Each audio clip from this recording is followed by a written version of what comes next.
Right, so thank you.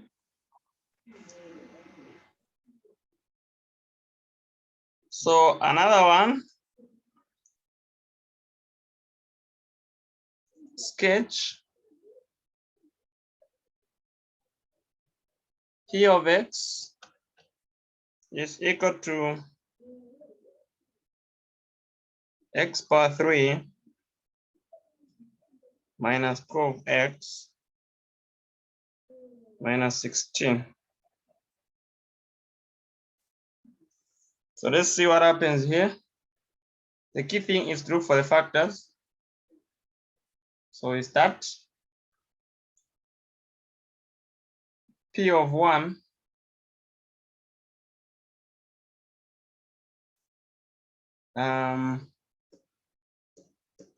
okay, solution.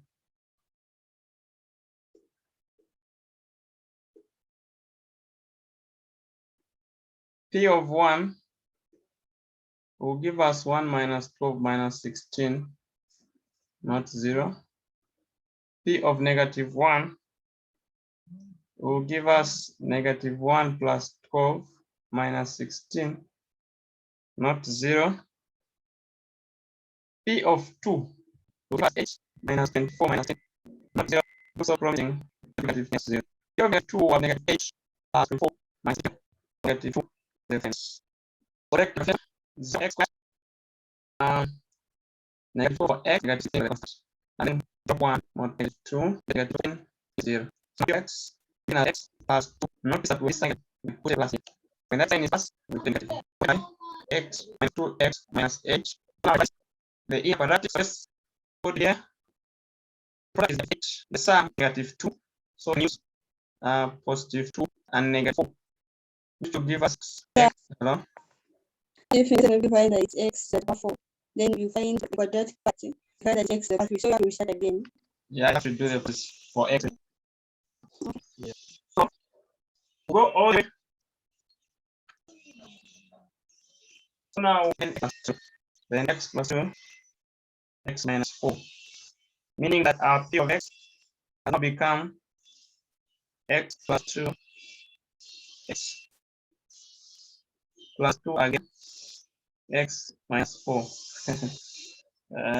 Then we x of x to 0 and get x plus 2, x minus 4 equal to 0. So we have x equal to 2 and x is positive 4. Again, if you can see clearly here, we have landed in the same situation that we found ourselves in when setting the last question.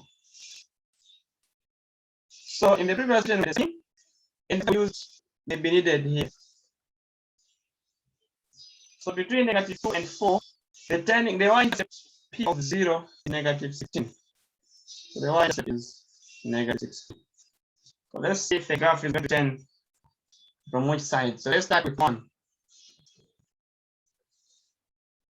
So 1, if we come back here and complete this one, we'll get 1 minus percentage, which is negative 27, which is far lower than negative 16. So meaning that coming from the right, which is the thing.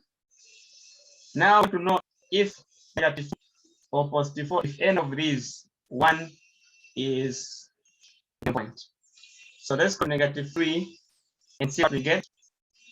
So negative 3, P of negative 3 will give us negative 3 power 3 minus 12 negative 3 minus 16. That is negative 27 plus 36 minus 16. So this is a negative number. So minus 27 minus 16 will give us 1 here and a 4 here. And 3 here. So it's a negative 43. Then 36 is going to be a negative number. And then you've seen that when we use negative 1, what we're getting from here is negative 10 plus negative 17 plus 2, which is negative 5, a negative number. Means that negative 2 is a negative. So our sketch will go this way. Hit there, come down. That's this guy. And hit there. So repeat. So the thing is, you want to see the value of the graph before and after each point. So now observing what's happening around -2. So what you do, you pick a number from -2. We'll pick -3. -3 has given us a negative number from here. As you can see, -43 plus 86 is a negative number, meaning that the y values for that interval will be less than 0. Then you go after -2. Pick a number bigger than -2. A number bigger than 2, and even positive. So positive 1 gave us 97. -1 gave us -5. So we also have negative numbers again, even after -2. So -2 we have negative numbers. -2. If you go beyond it, suppose you above, you did something like this. You must touch it. So you got somewhere here. You're going to 10 from 40 pass through 10. It has for us since the numbers are negatives. When you are there, when you use -1 to tell us negative. So the numbers above. That's the reason why after you notice that you make a turning point for that makes sense. And then there's no need of testing 4 because this is power 3. It can only have a maximum of 2 turning points. So you are trying that 4 just keep going up. Sir, can you please explain?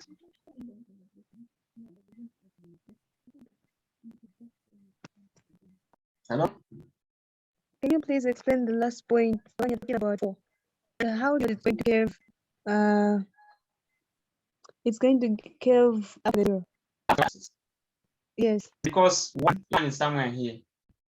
Can put anywhere. 1 is somewhere here. It has been as what? -3. Then to translate somewhere down here. Oh, all right. Okay. So it means that the I graph thought you didn't test. And then if we have already tested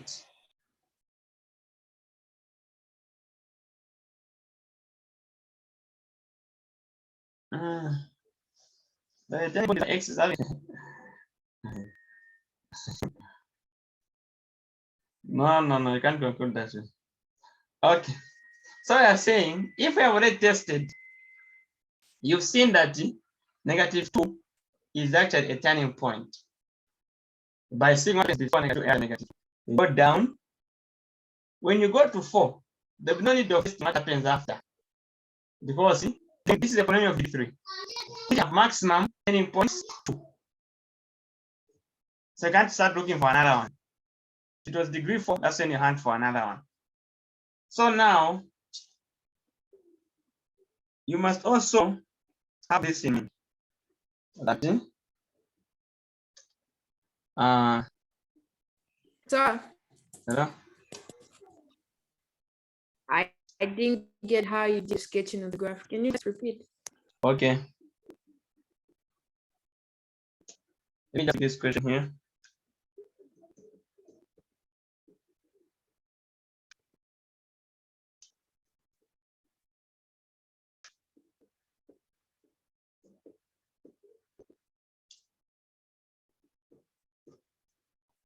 So the scale depends on your intercept. That's something that you look for. So once you have all the intercepts and everything before each point, what remains is just bringing them. So our main job was to observe what will happen after and before -2, and also after and before 4. Now you can see that before -2, we picked a number -3, which gave us a negative number. We picked a number after -2, -1, which gave us a negative number. We picked a number before 4, we picked 1, it gave us a negative number. So there's no need of picking after 4, because by the time we're reaching to 4, we already have 2 turning points. And since we have degree 3, our graph cannot have more than 2 turning points. And then you draw your curve in that way. Okay. Hello? What about that you just notice the distance between the x-intercepts? For here it does something like that. Yeah, it does, but exactly the turning point was still in the smallest interval, meaning that we should not generalize. So just have to test.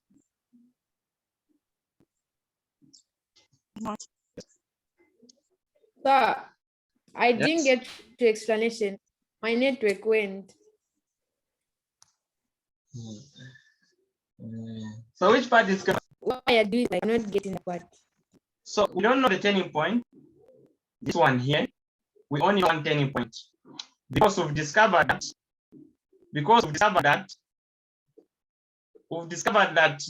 before and after negative 2, the values of y are negative. Meaning that negative 2 will be the turning point. And then for the other turning point, we've just discovered that when we use any positive number that is less than 4, we're getting numbers that are less than negative 16. That's just going beyond negative 16, and then you have your sketch. I hope it is not tripping now. It's not. Okay. So I just replaced it with 0, right? And then is it that I can pick numbers more than negative 2? I just pick the ones next to negative 2. You can pick n. They will still give you the same result.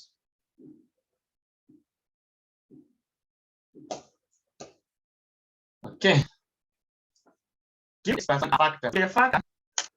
To be a factor, when you get x minus 1 and equal to 0, you have 1.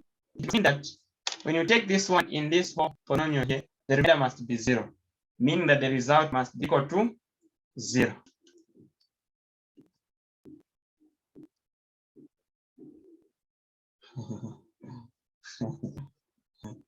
It's not okay. You can't turn before 0, before 1, because after 1 you have a number that is giving you a number which is less than negative 16, negative 27. So if you turned before y, it means that you are saying when you substitute 1 in that function, you get a number that is less than, that is bigger than negative 16, which is not true. That's the reason why you must be a bit slow and be careful on sketching these polynomials here. And pre-testing.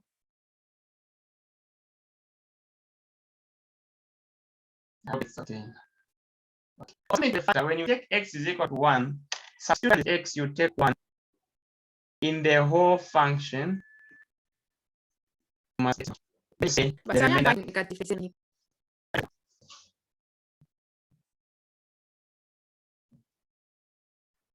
then you also get x plus 1 equal to 0. You have x is equal to negative 1. Substitute in the function because it's also a factor. Positive number. So we have positive 10. Then negative 1 power 3, you're getting negative p. Negative 1 squared, you're getting positive q. And then we have positive 4 minus 7 is equal to 0. But positive 4 minus 7 is negative 3. So when you take it the other side, it will go as a positive. Oh, so this is still 3.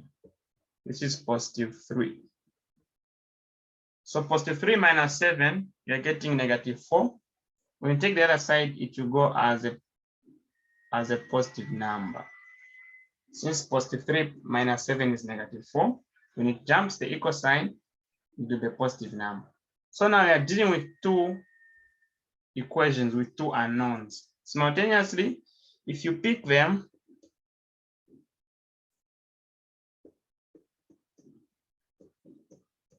if we did addition of the two, p plus negative p, that is 0, q plus q, that's 2q, and 10 plus 4, we get 14. Divide by 2, we get q is equal to 7.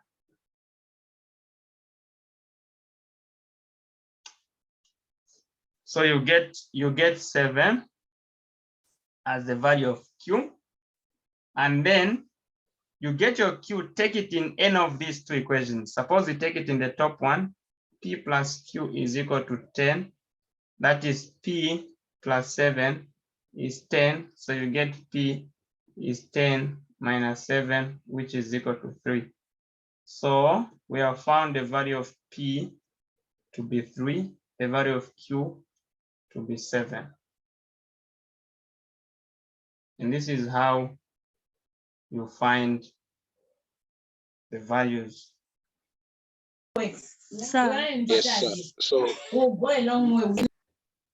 yes, sir. Just you can use even minus subtraction.